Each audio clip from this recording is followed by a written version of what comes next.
apresentado, sou Guilherme, sou da Terra, uma escola voltada para a economia digital. É um prazer imenso estar aqui com vocês hoje para a gente falar de produtos digitais. E queria pedir para que cada um se apresentasse um pouquinho mais antes da gente começar. Pode ser? Claro. Então, eu sou a Gláucia Miyazaki, eu sou a Head de Produtos da Stone.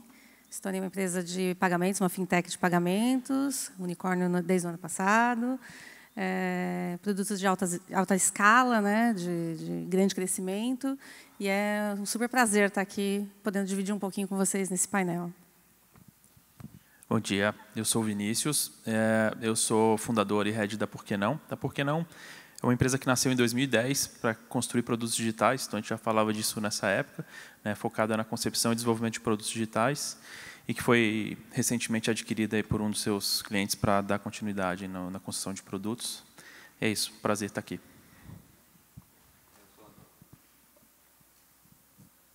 Alô, opa. Eu sou o André Manerá, eu sou head de negócios da Feng, que é uma empresa do grupo da Golden Goal. A gente trabalha no mercado de marketing esportivo. E eu sou da área de negócios, que é a área que normalmente demanda o pessoal de tecnologia nessa construção de produtos, né? Tipo, o meu papel eu tenho uma visão um pouquinho de fora ali do processo que eles, na verdade, tocam. Então, é legal estar aqui para conversar sobre isso com vocês. Bacana. Bom, para a gente alinhar um pouco da agenda, então, a gente vai começar aqui conversando um pouco sobre cultura e times. Depois, a gente vai falar sobre um pouco sobre market fit. E todas as dúvidas que vocês tiverem, a gente vai pedir para vocês anotarem. E, no final, a gente vai abrir 15 minutinhos aí para perguntas da plateia. Tá legal? E depois, também, a gente vai estar ali fora para quem quiser conversar um pouco mais com cada um, tirar dúvidas e bater esse papo. Tudo bem? Bom, então, para começar, a gente fala bastante sobre como construir produtos incríveis em grandes empresas, né? E uma coisa que permeia a construção de produtos, muito mais do que frameworks, muito mais do que alguns passo a passos, é a cultura da empresa, né? E aí, em diferentes escalas, em diferentes momentos da empresa, a gente sabe que demanda aspectos da cultura da empresa, daquele ambiente, que vão favorecer a construção de um produto ou outro, enfim, mais competitivo de acordo com o segmento. E eu queria saber a opinião de vocês, né, e um pouco da vivência de vocês. Quais são os principais elementos da cultura das empresas que vocês passaram, que vocês estão hoje, que favorecem, então, o desenvolvimento de produtos incríveis, né, como a gente está falando aqui? Começar, então?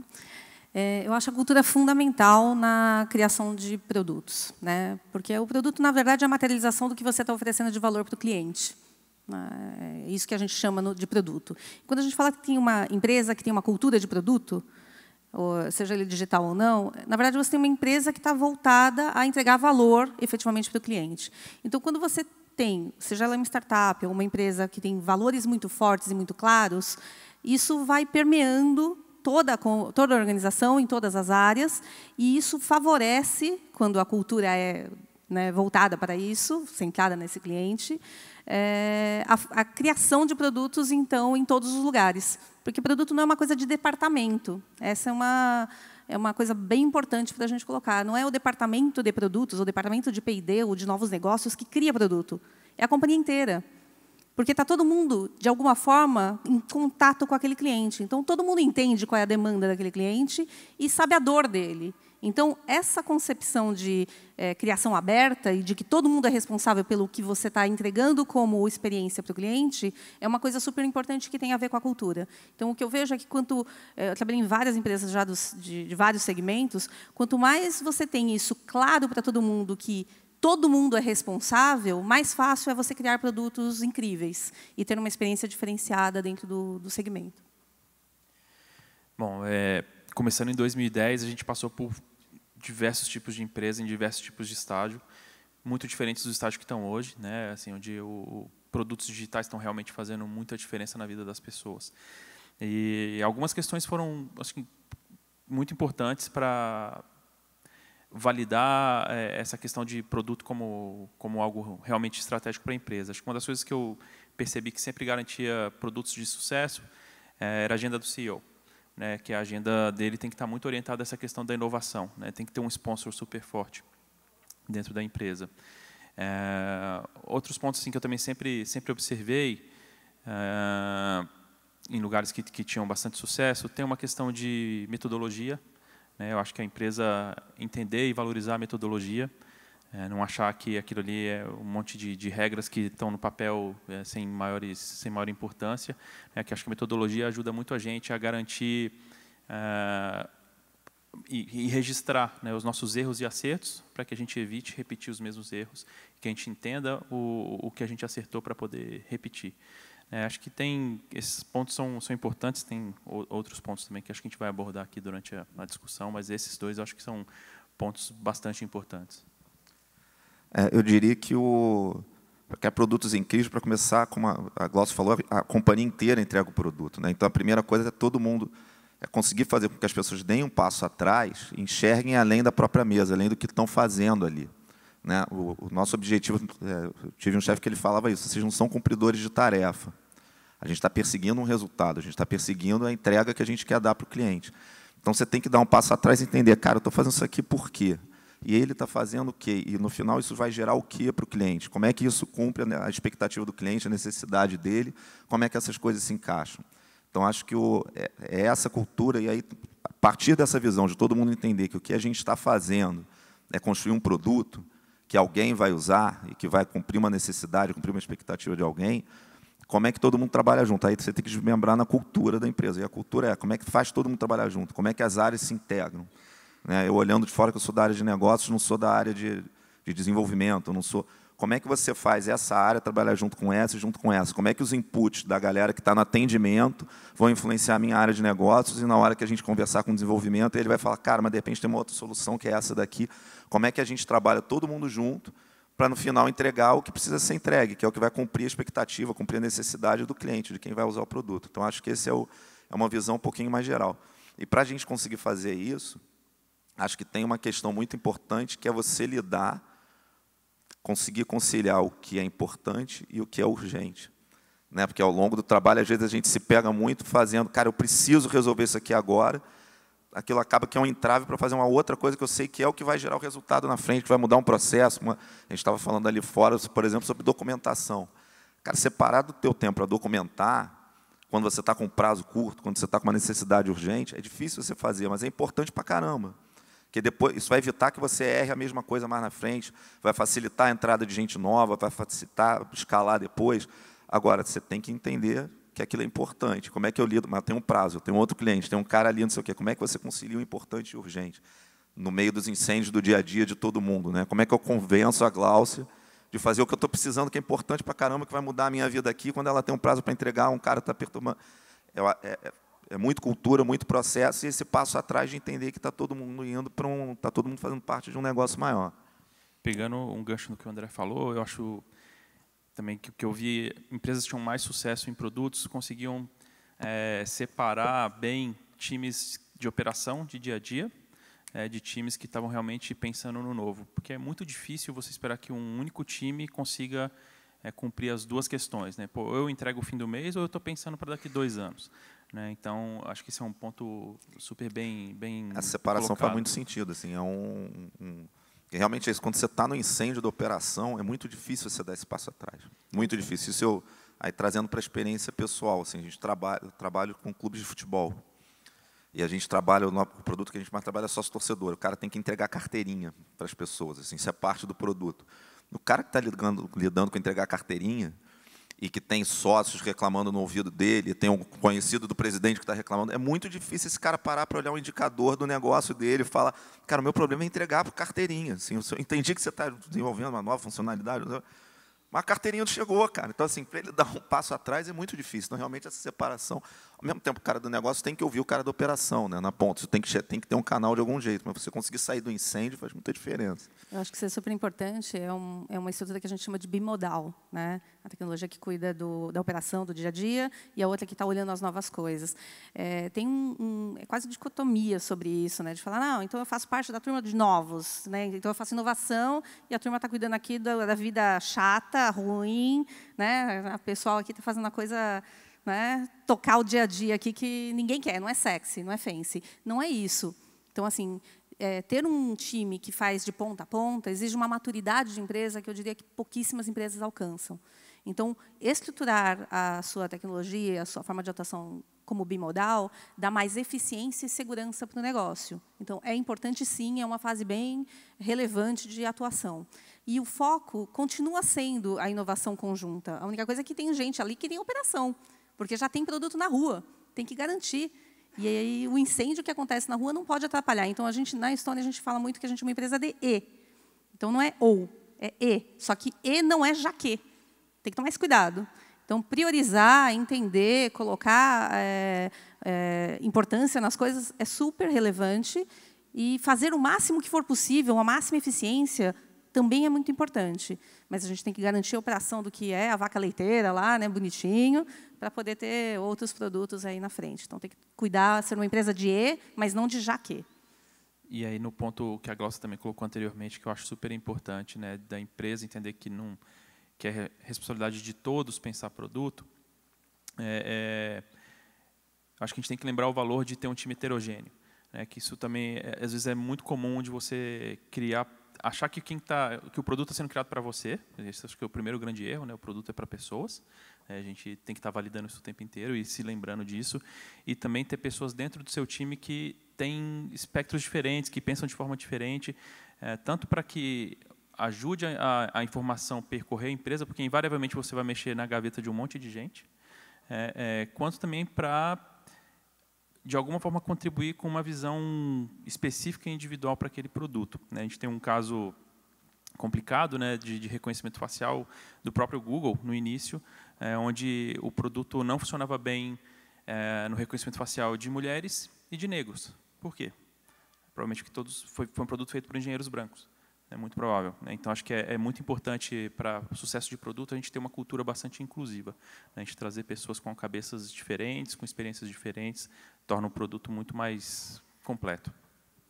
E a gente está aqui falando bastante sobre diversidade, sobre engajamento de time, sobre priorização, como que a gente conduz as pessoas para um time, para objetivos claros.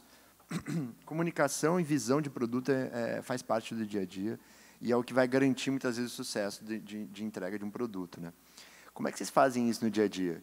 Como que vocês comunicam para o time, engajam tanto o time direto, como áreas parceiras, né? A empresa como um todo, e aí o desafio da escala, né? Como consigo comunicar com mais gente, né? Sobre qual é a visão de produto, quais são os objetivos e prioridades daquele produto. Como é que vocês fazem isso no dia a dia? Bom, lá na Estônia, é super importante a gente ter ritos, né? E esses ritos eles precisam ser levados a sério. Eles não podem ser só um negócio tipo processual. Então, a boa prática diz que tem que fazer isso, isso e aquilo. Aí você vai fazendo. Isso não soa verdadeiro. Esse é o primeiro ponto. Tem que ser genuíno. A segunda coisa, comunicação é o problema de qualquer empresa. Todas as empresas têm problema de comunicação. Comunicação no sentido de ter a boa comunicação, conseguir passar tudo para todo mundo, especialmente no caso da Estônia, uma empresa que escalou de, né, imagina, ter 200 funcionários para assim, mais de 5.000, a gente está falando que fica complicado comunicar. E a gente tem que saber que essa comunicação ela tem que ser também por áreas. Então, assim, a forma como eu comunico o time tem que ter a mesma essência, mas é diferente falar com a tecnologia da forma como eu vou falar com o jurídico, com o financeiro, com o comercial. Então, a gente tem que fazer esta tradução, passar a mesma essência e fazer a tradução para que o valor seja o mesmo em todo mundo. E a aplicabilidade dele, sim, seja feita de forma diferente. Mas, assim, é muito intensivo. Então, seja em comunicado, em reunião, em comunicados gerais, em matinais, a gente tem uma série de processos que facilitam o rollout da informação. E, mesmo assim, a gente fala de vez em quando, né? Vamos combinar que nada é perfeito. E a gente tem que procurar sempre evolução contínua. Acho que é isso. É ter a genuinidade, né? Ser genuíno na vontade de passar aquela paixão, aquela razão, né, os seus princípios para todo mundo o tempo todo. Porque é uma coisa que você tem que ir cultivando, é que nem plantinha. Tem que ir cultivando. Não é uma coisa que está na parede, o valor da empresa. Né? Está na parede, pronto, todo mundo já sabe. Se ele não for vivido todo dia, ele não é incorporado. Acho que tem uma questão importante também, a gente que participa do produto desde o seu início até a sua fase de escalar, a gente participa de um momento super importante onde normalmente poucas pessoas participam, que é na concepção. E aí, às vezes a gente se esquece que pessoas que não participaram daquele momento de concepção ainda não entenderam o que é o seu produto.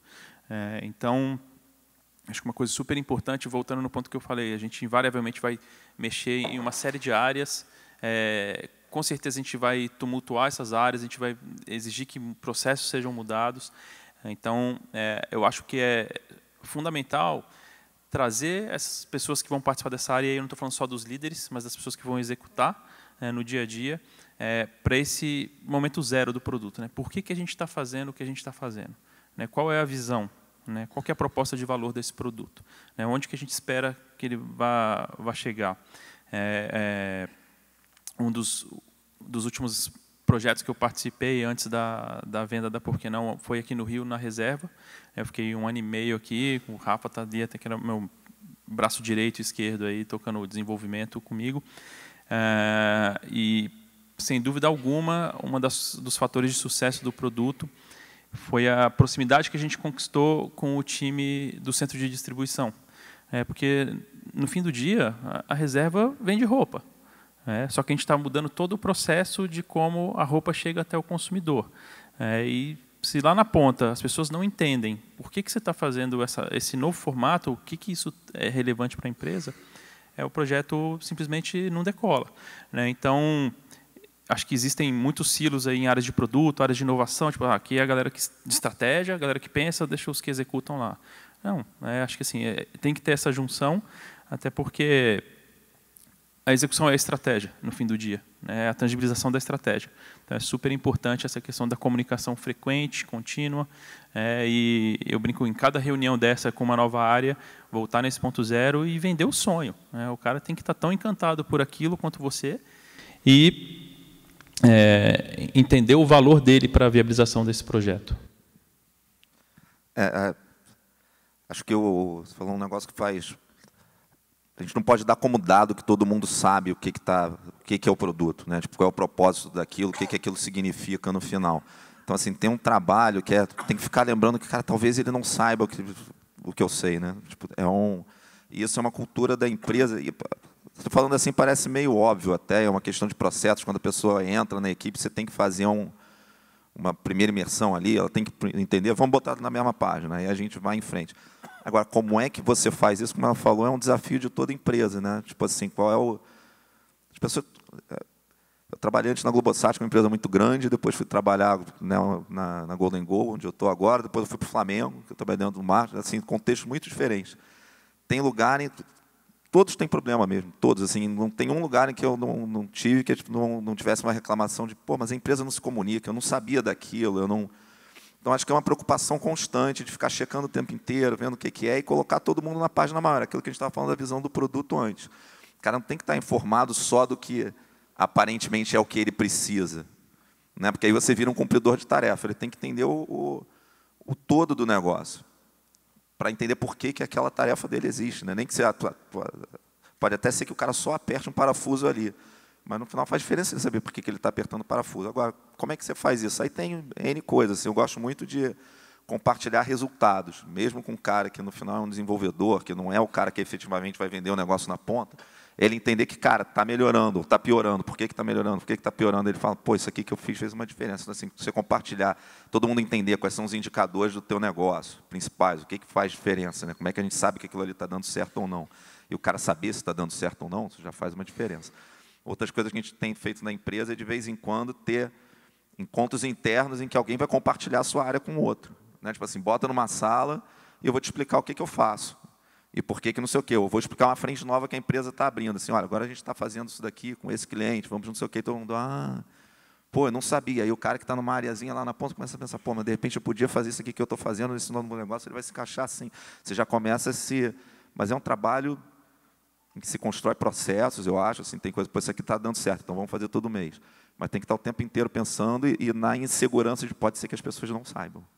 Ou pode ser que as pessoas não saibam, não dê como dado. Assim, de vez em quando a gente se surpreende do cara não estar dando a importância que eu queria que ele desse naquilo, Porque ele não sabe o que eu sei, cara. Tipo, eu não falei para ele, ele não tem como dar. Então, às vezes, eu cara, peraí, deixa eu te explicar.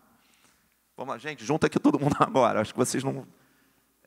É uma preocupação que você tem que ter o tempo inteiro mesmo. Eu acho que, adicionando aqui uma coisa que é muito importante também, é criar uma cultura dentro da empresa em relação a essa comunicação, de que é responsabilidade de todo mundo se informar também.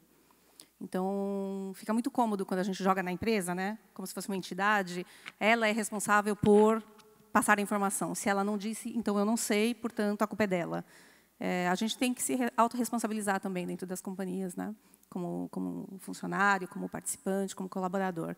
Então, a gente, por exemplo, tem um bate-papo, onde a liderança, né, o CEO da empresa, os principais líderes, os CEOs da empresa, toda sexta-feira fazem um comunicado para todo o time, né, para toda a empresa, chama bate-papo, literalmente, contando novidades, o que aconteceu, para onde está indo, coisas de futuro ou coisas que aconteceram, e isso é transmitido. Né? A gente tem uma plataforma interna e isso é transmitido para quem quiser, de onde estiver. Então, assim, a informação ela tem que estar disponível, mas também as pessoas precisam buscá-la e isso tem que ser incentivado. E aí a gente volta novamente na questão de metodologia e de processo. Acho que se você tem isso bem documentado, bem formalizado, com essa autonomia que a gente acredita que é importante que todos tenham, cara, vai atrás dessa informação também é importante, né? Não ficar só na dependência de que essa área esteja te comunicando sempre. Então, acho que é super importante e a gente também vem de tempos onde áreas de produto, áreas de P&D eram áreas que se fechavam muito com medo de a informação vai vazar, isso é muito estratégico para a companhia. E acho que a gente está vivendo momentos aí onde está se entendendo muito mais esse risco em detrimento do benefício, né, de ter uma empresa mais aberta, né, onde a inovação pode vir de N lugares, inclusive de fora da empresa. Então, acho que é importante também essa questão da formalização. Cada vez que você comunica e transmite, você cria novas pontes, novas oportunidades de negócio podem surgir a partir dali. Né? A gente falou bastante agora sobre algumas atitudes internas, né, alguns movimentos dentro da empresa, né, quando a gente escuta o público interno e como que a gente se organiza. Agora, pensando lá de fora, né, como que eu valido o meu produto com o meu usuário? Né? A gente tem aqui empresas em diferentes estágios, com diferentes histórias, para o momento da verdade, né, o momento que você vai vai ver se seu produto de fato para em pé. Se atende de fato a necessidade, o problema do usuário, né? Como é que vocês fazem essa validação? Que histórias vocês têm aí de validação de produto aí ou que deu muito errado ou que deu muito certo aí para compartilhar com o pessoal? Acho que toda empresa tem histórias de sucesso e de insucesso, né? Insucesso não, vamos falar assim de aprendizagem, né? A gente aprendeu alguma coisa com aquele negócio. Eu acho que a parte de validação de produto vai um pouquinho antes para a concepção de produto. Né? Então, a gente estava falando bastante sobre estar todo mundo junto, colocar todo mundo na mesa, inclusive quem não é o criador daquele negócio, as partes que são operacionais também. Isso é super importante. Também é importante colocar o cliente. Porque o cliente ele sabe o que ele quer. Ele não sabe expressar. Muitas vezes ele não sabe dizer. Né? A história lá do Henry Ford, se eu perguntasse se ele ia falar cavalo mais rápido, ele ia falar cavalo mais rápido, porque é isso que ele quer. Está doendo desse jeito, é assim que ele se expressa. E aí você lê a entrelinha, né? O nosso papel é ler a entrelinha, é fazer a tradução daquilo e criar o que atende àquela necessidade. Então, sim, eu acho que é super importante fazer com todo mundo na mesa, inclusive o próprio cliente. Né? Deixar de fazer o que a gente chamava na década de 80 do marketing de carpete, né? Lá do escritório. Não rola, gente. Tem que ir para a rua, tem que estar lá no tete-a-tete com o cliente. E aí, para fazer a validação, varia muito. Porque o que acontece? Quando você tem um produto que você está no estágio inicial e com pouca base de cliente, você consegue ir um pouco mais de forma agressiva, num go horse da vida, tomar mais risco, porque o impacto é menor. Quando você vai fazer uma validação de produto, onde você já tem um rollout previsto para uma base grande de clientes, você já tem que tomar alguns outros cuidados. E, de verdade, você pode fazer POC, né, prova de conceito, pode fazer MVP, que é aquele mínimo produto viável, um pilotinho, pode chamar do que quiser. Mas o teste verdadeiro é na arena. É quando você rolar o bicho bota para o cliente usar, e aí você vai encontrar todas as coisas na vida real, como ela é. Que você pode ter até mitigado nas suas hipóteses, na sua concepção, na tese, naquele processo de validação. Mas aquilo é só para mitigar o que você consegue enxergar. Porque você não consegue, efetivamente, criar todos os cenários de todos os casos de uso, com todos os corner cases possíveis do mercado como um todo. Então, validação a quente mesmo, por isso que a gente faz o que a gente chama de piloto, ou canary release, ou qualquer nome que seja, vai fazendo devagarinho, que é para você tentar mitigar e ir corrigindo a tempo, né, em tempo de execução, o que ainda tiver com falha ou precisar de algum ajuste. Mas não tem outra forma de validar. Você tenta mitigar tudo na forma anterior, com teste, com piloto, com rollout mais centralizado, mas a quente mesmo é que a gente vai descobrir se o negócio funciona. A minha história basicamente está na etapa pré-escala do produto, né, muito na etapa inicial ali. É uma zona de muita insegurança, né? A gente trabalhou menos em produtos que já estavam rodando e tentar fazer uma inovação incremental. A gente sempre tentando criar produtos novos do zero, e aí a chance de falha é muito grande. Então, o que a gente busca para mitigar é validar o maior número de vezes possível em diferentes etapas. Então, a primeira validação que a gente costumava fazer era só de conceito. Então, a gente pega essa proposta de valor, transforma ela em um storyboard, um protótipo de papel, a coisa mais simples possível, leva para o consumidor, conta essa história, vê se para ele faz sentido. Depois, legal, avançamos um pouquinho no protótipo, leva o protótipo de volta, vê se faz sentido. Um protótipo de alta, leva de volta. Então, a gente tem a oportunidade de validar o projeto ou o produto N vezes, ao longo do caminho, e sempre trazer melhorias. E nem assim você está seguro de que você vai botar um produto na rua que vai estar próximo do perfeito, longe disso. E aí, entrando em casos de aprendizado ou de insucesso, dividindo um recente aqui, que é o do Reserva em Casa, que é um serviço novo da Reserva, de assinatura de estilo. Então, a gente concebeu, por exemplo, um onboarding inicial, onde o consumidor dava alguns dados dele, e a gente classificava ele dentro de uma persona. A partir dessa persona, a gente enviava um determinado número de peças para a casa dele. Recentemente, a última versão do produto, da semana passada, a gente entendeu que esse onboard estava muito comprido, e as pessoas se cansavam, você tinha uma perda de pessoas ao longo do caminho grande. Então, cara, deixa as pessoas então escolherem que perfil elas se identificam mais, ao invés de você passar por 8 perguntas. Outro caso, esse ainda no mesmo projeto, mas que foi mais crítico,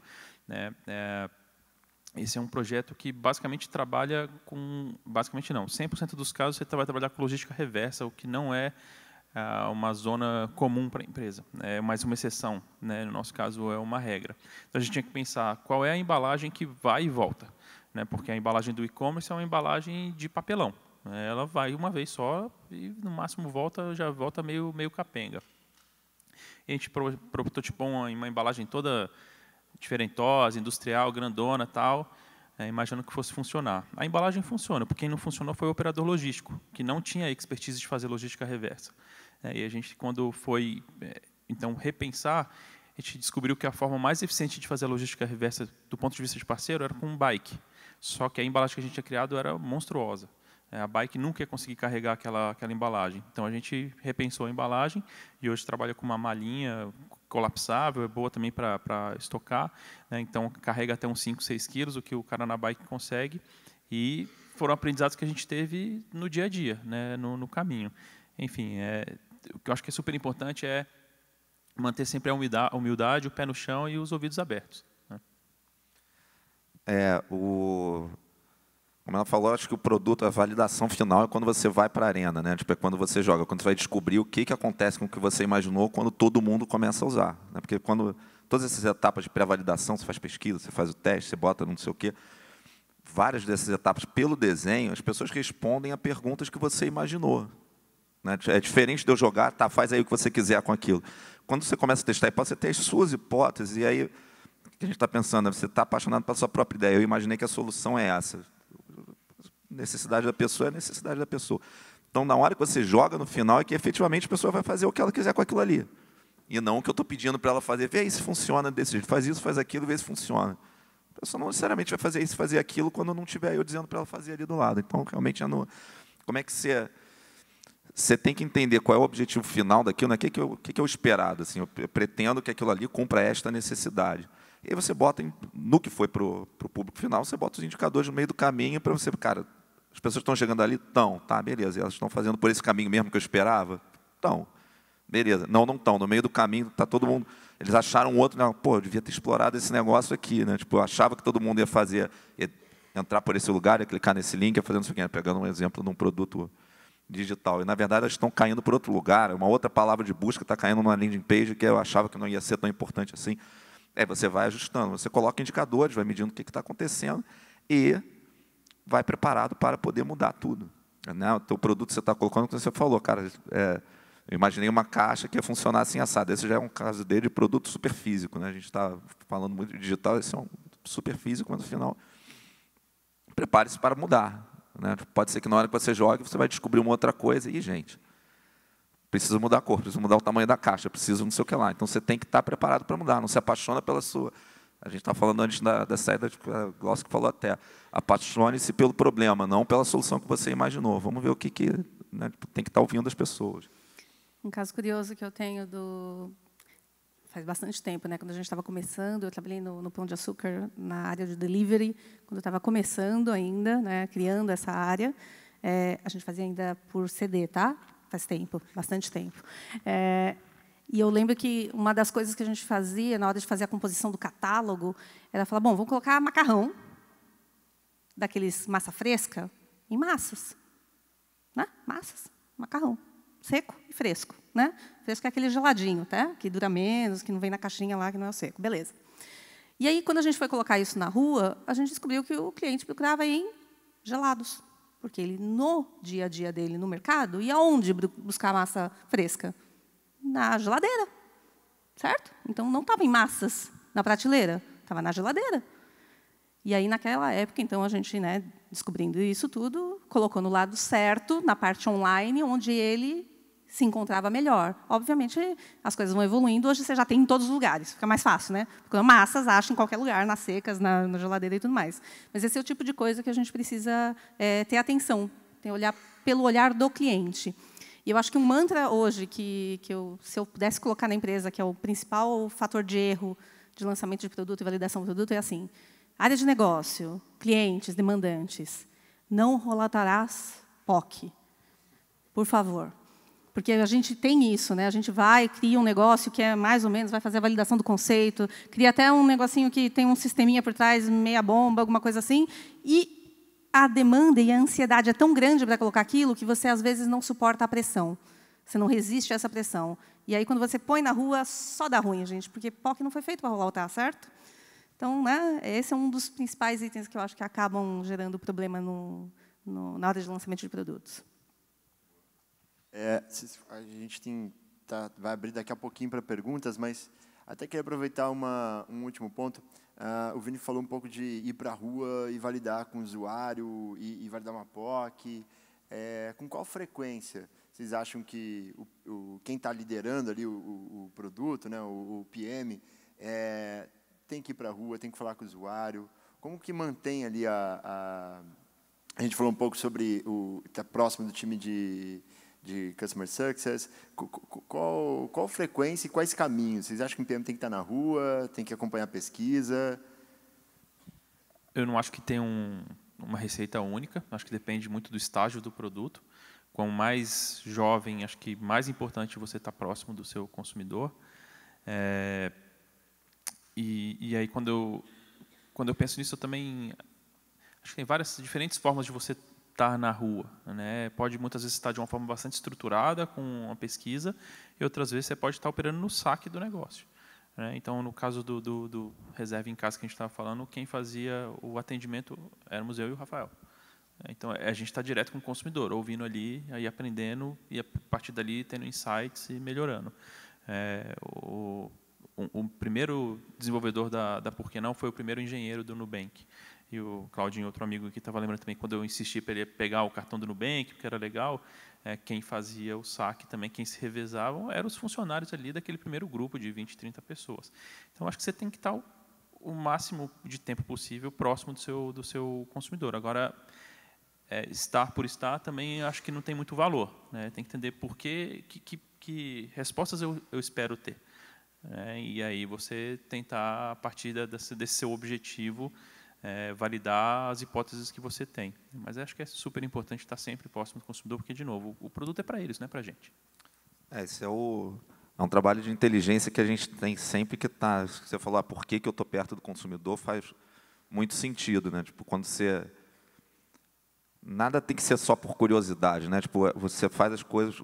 Isso você quer que suporte uma tomada de decisão na frente. Então, tem que ter um mínimo de estruturação para como é que eu transformo esse conhecimento que eu estou indo buscar em algo que me ajude a tomar uma decisão, a fazer um ajuste, enfim.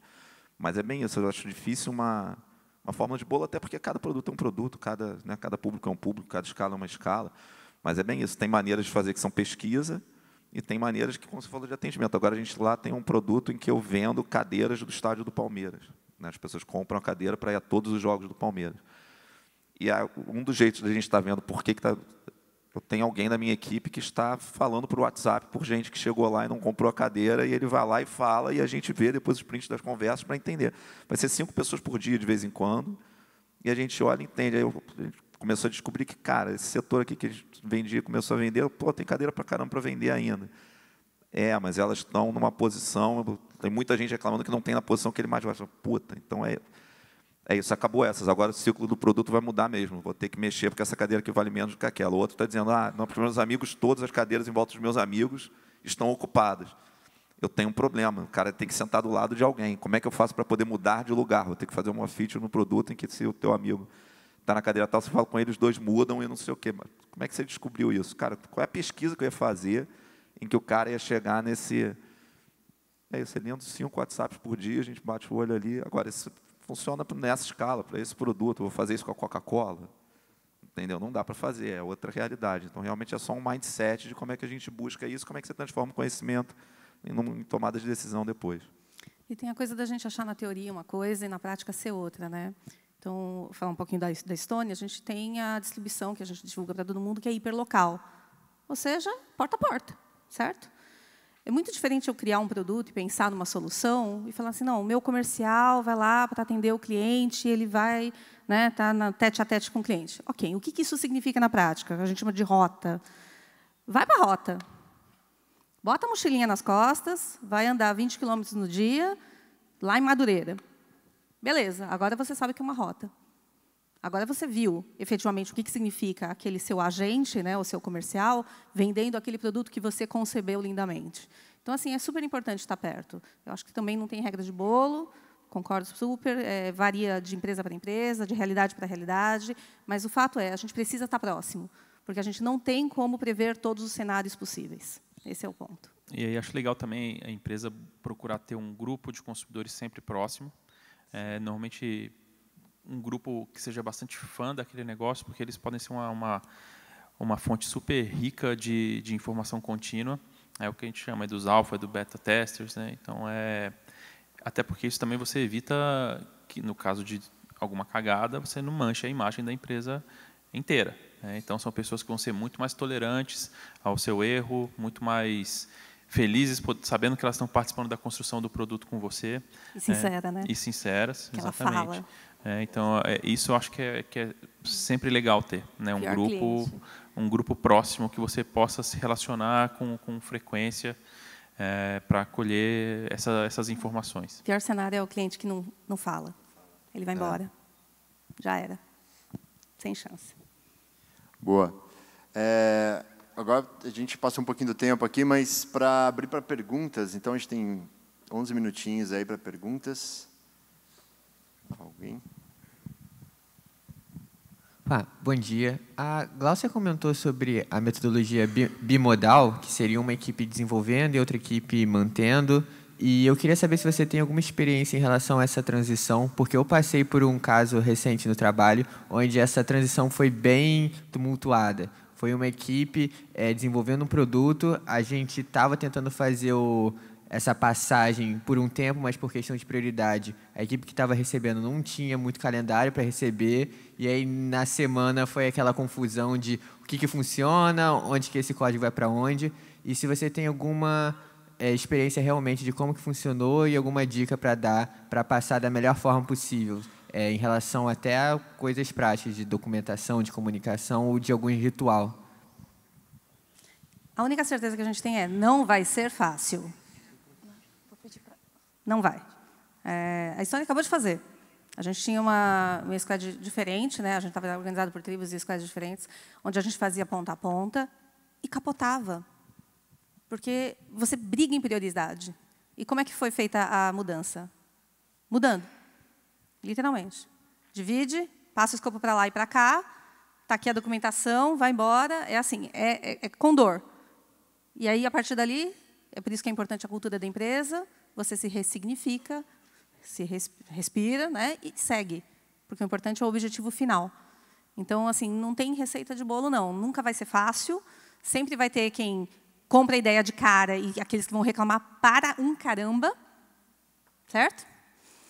E a gente tem que continuar. O negócio é manter o rumo e fazer. E tentar, assim, não tem como deixar mais soft, deixar mais leve. É uma mudança de visão, é uma mudança de dia a dia, é uma mudança de forma de operar. Ponto. Então, só vive com isso, está tudo bem. Só segue. Então, o que existe é um papel muito grande da liderança de promover e comunicar muito sobre isso e por que está fazendo. Porque isso tem que ficar claro para todo mundo. Porque o que eu mais vi de errado acontecendo quando fizeram esse tipo de movimento é comunicar só para uma camada e não rolar essa comunicação. Aí o que acontece é que todo mundo começa a ver que mudou, mas não entende nem por quê. Não entende qual é o valor que aquilo gera, o porquê que aquilo está sendo feito daquela forma. Eu acho que esse é o pior cenário. Comunicando e falando bastante, fazendo rápido, isso também é importante. Esse negócio de vamos fazer devagarinho para dar menos... Só dá ruim, gente. Faz logo. Faz logo, faz de uma vez e vai. Porque aí depois as abóboras se acomodam e tudo segue feliz. Sobre isso, eu tive experiências também um pouco complicadas. Uma experiência um pouquinho diferente, né? Com um produto que nasce em P&D e tem que virar um produto depois da empresa, porque acho que tem dois riscos, né? O risco do time de P&D virar um time de produto, o que não é bom, e um time de produto não receber bem, não entender por que ele está tocando aquele produto. Então, uma das coisas, eu estou, de novo, montando uma área de P&D, né, no Luiza Labs, que é super desafiador, porque é uma empresa que nasceu como um P&D do Magazine e cresceu muito, tem dificuldade agora de inovar mais radicalmente, e tentou por 2 vezes refundar o seu P&D e aconteceu exatamente isso, né, do time de P&D virou o time de produto, e aí pessoas que curtem mais trabalhar com esse lado mais da descoberta, se veem frustradas lá trabalhando na operação. Então, uma das coisas que eu estou propondo agora é de talvez ter um membro que vai dar sequência no produto e os outros membros ficam. Então, só que, de novo, isso tem que ser combinado, né, para a pessoa não se frustrar. Então, você pode, de repente, ter uma pessoa com esse perfil mais de operação, mais de produto do dia a dia, que vai participar de um estágio inicial da vida do produto e que depois ele vai dar sequência e ser feliz lá, né? Ele pode ser um PO lá. Até porque, por exemplo, estava discutindo quais papéis a gente vai ter na área de P&D nova. Um PO. Pô, mas será que tem que ter PO? Porque a gente não está no estágio ainda do produto. Eu prefiro ter um cara de estratégia. E aí eu pensei, falei, não, de repente ter um PO aqui pode ser legal para ele dar sequência na vida desse produto, né? Então, está em teste. Não sei se vai funcionar, mas espero que sim.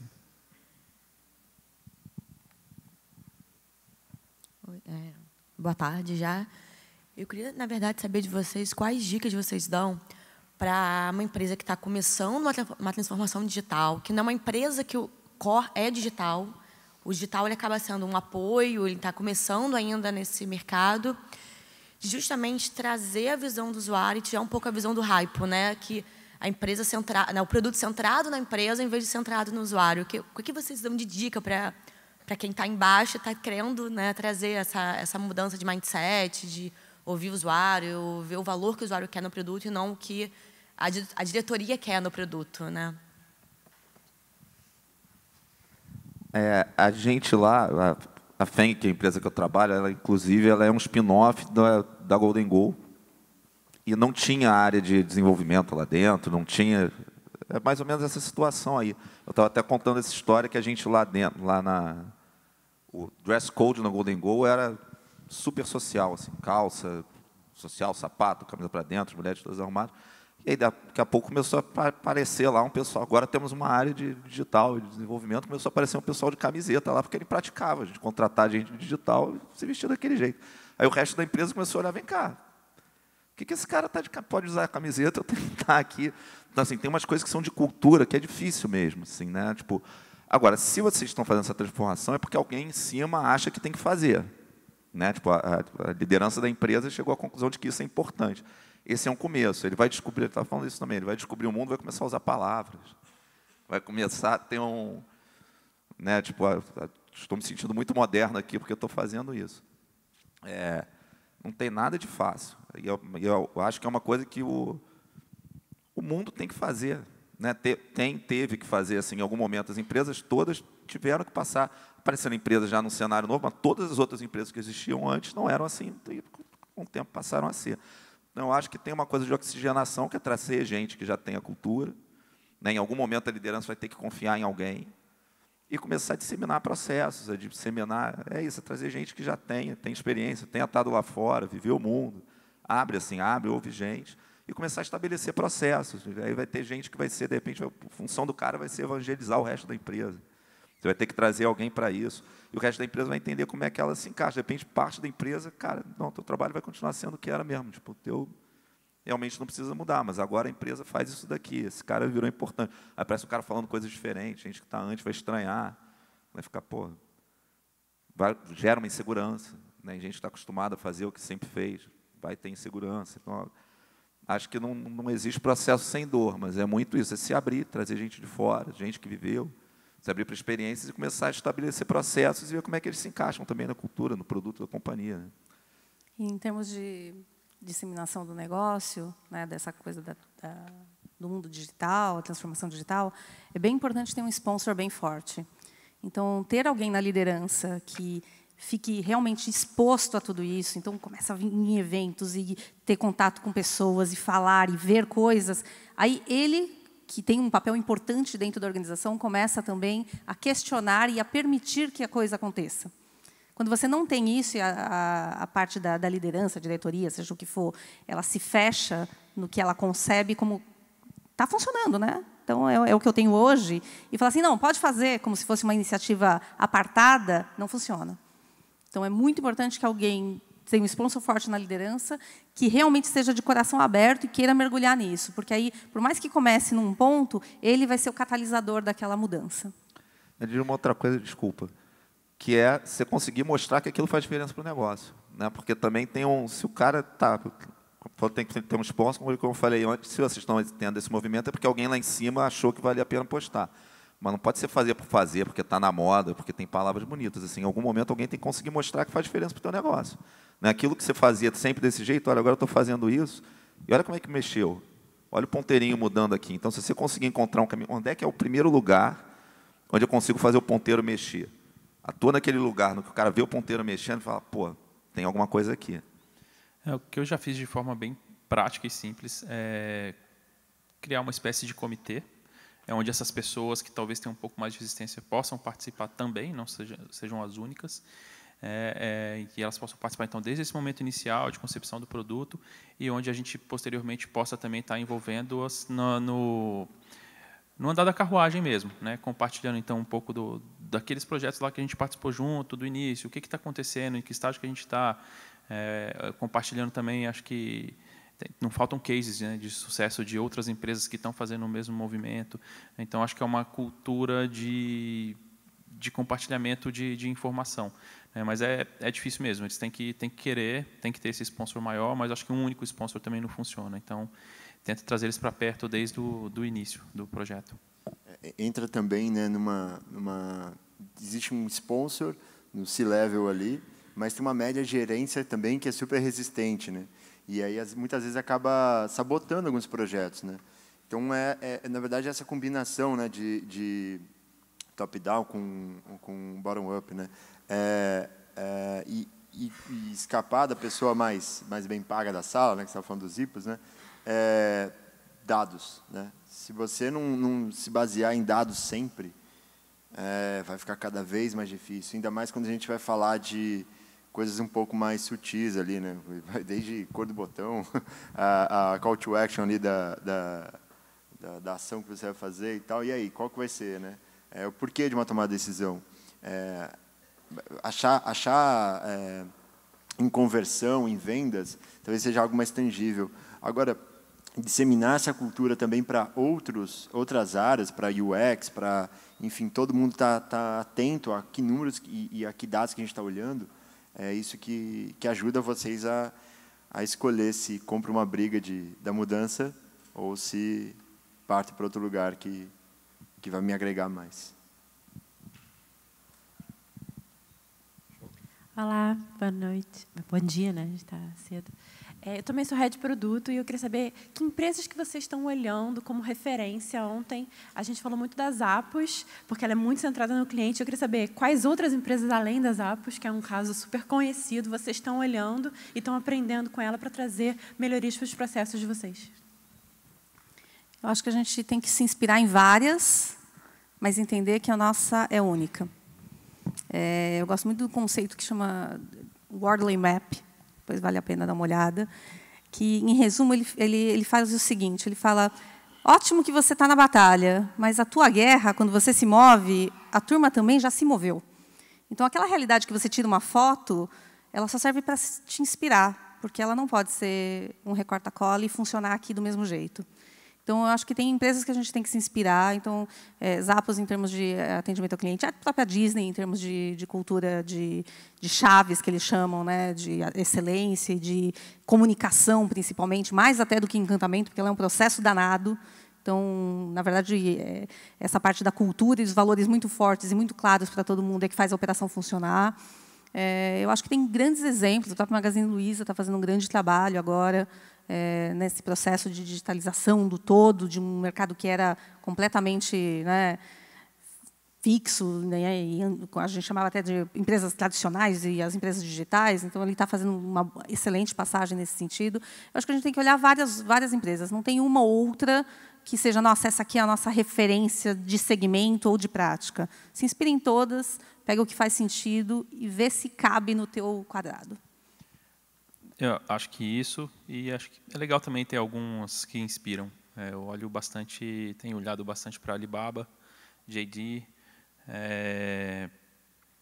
e aí de alguns segmentos acho que é legal também acompanhar. Então, aqui no Brasil, eu olho bastante o Mercado Livre, acho que tem uma experiência bem legal de experiência de compra digital. Quem mais? Gosto do conceito da Amaro, quando eu estava mais no segmento de moda, acho que é uma empresa que cumpre muito bem o papel. Acho que o importante é estar buscando o maior número de referências possível o tempo inteiro, né? Então, sei lá, duas ferramentas que eu uso sempre, Springwise e PSFK, são dois, leitura matinal obrigatória, e ali tem muita inspiração de empresas bem bacanas, às vezes que você nunca nem ouviu falar, uma startup lá de Israel que está começando e que, de repente, traz um insight bem bacana. É isso, é difícil falar uma só, é chato ficar repetindo isso, né? Agora, ela citou a Disney. Eu acho a Disney assim, um exemplo de como é que se reinventa, como é que está de longevidade, de entender como é que transmite o valor da marca, né? Tipo, a Disney, lá na ponta, todo mundo, todos os pontos, tem um valor deles ali, né? Tem a cara da empresa. Então, assim, eu acho que isso é uma inspiração que vai para você entender o que a gente é e o que isso tem que querer dizer. Né? Tipo, cada coisa que eu fizer tem que transparecer aquilo, tem que passar o que eu quero para o usuário. Assim, isso um drive maior. Aí você vai pegar exemplos específicos de gente que vende muito bem, tem gente que atende muito bem, tem gente que tem um design muito legal. Eu adoro o branding da Heineken, por exemplo. A Heineken eu acho incrível o jeito como eles se comunicam. Eu estou em casa, eu começo a passar um anúncio da Heineken, toco uma música de um anúncio que eu nunca ouvi da Heineken, eu ouço a música, pode ser totalmente diferente do outro anúncio deles, eu falo, pô, é da Heineken. Tem um tom de verde, né, que é de estrelinha. Pô, o cara entendeu aquilo, tudo que eles fazem tem cara da Heineken. Então, assim, tem coisas, né? Essa é muito boa de branding, essa é incrível de atendimento, essa de não sei o quê, mas o legal é você entender o que você é e o que você entregar em cada ponto que você tem contato com o cliente, você fazer. Assim, Até para complementar ali a pergunta da Flávia, mais do que só uma empresa, né? Como é que vocês se mantêm atualizados também? Então, só para a gente encerrar aqui também, que estourou o tempo já, se cada um pudesse falar um podcast ou um canal do Medium ali que vocês seguem, ou, enfim, um livro? Do Medium eu gosto do Product Collision, né? Collision. Podcast eu gosto do Hipster, ouço bastante. E aí, os mais variados. Podcast que eu não deixo de ouvir é o Masters of Scale, do Reid Hoffman, que é o fundador do LinkedIn. E essas leituras do PSFK e da Springwise são duas que eu faço diariamente. E aí o que eu crio também é um repositório de notícias. Né? Então, as que eu acho mais legais, eu vou jogando nesse Excel gigante lá, nesse spreadsheet, e compartilho com as pessoas da área também. Essa é uma coisa que eu faço sempre. E acho que tem eventos super importantes, como estar aqui, e alguns que você nem precisa estar fisicamente. Por exemplo, o South by Southwest transmite um monte de palestras ao vivo, tem N referências bacanas. Eu tive a oportunidade de estar em 2 presencialmente. Acho que, claro, é uma experiência diferente, mas dali eu sempre tiro muita inspiração. Muita coisa de livro. Então, assisti uma palestra lá do Adam Grant, do Originals.